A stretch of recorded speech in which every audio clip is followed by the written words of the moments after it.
lamari da ya girgiza kafafen sada zumunta shine ziyarar da Farfesa Ali Isa Fantami ya kai wani coci a jihar Gombe.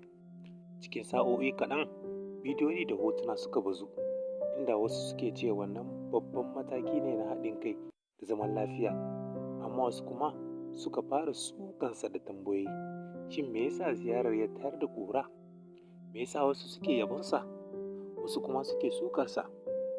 Shin akwai alaƙa da siyasar Gombe mai zuwa, ko kuwa ziyara ce ta ta'aziyya da nuna haɗin kai?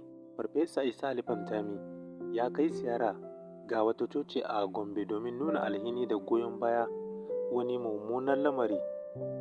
A wajen ziyarar ya gaisa da shugabannin cocin tare da yin kira ga zaman lafiya da haɗin kan al'umma. Bayan bidiyon sun bazu, mutane suka fara bayyana mabambantan ra'ayoyi a Facebook da sauran kafafen sada zumunta. Dalilin da wasu suke sukarsa, masu suka sun bayyana ra'ayoyi daban-daban, ciki har da wasu sun yi zargin cewa lokacin ziyarar ya zo ne a daidai lokacin da ake tattaunawa kan siyasar Gombe. Don haka suka ce watakila tana da alaƙa da siyasa. Wannan dai ra'ayi ne da wasu suka bayyana, ba a tabbatar da shi ba. Wasu kuma sun ta nuna tsofaffin cece-kucen da Fantami ya taɓa fuskanta shekarun baya kan wasu tsoffin wa'azozinsa. Shi kansa Fantami ya bayyana cewa ya canza wasu daga cikin ra'ayoyin da ya yi a baya, kuma yana goyon bayan zaman lafiya da zaman tare tsakanin mabambantan addinai.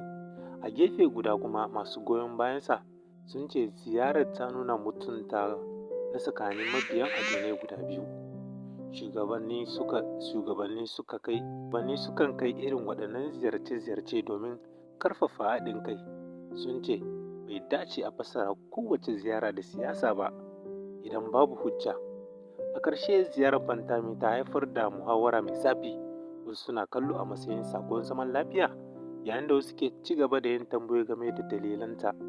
Har yanzu babu wata hujja da ta tabbatar da cewa ziyarar tana da wata manufa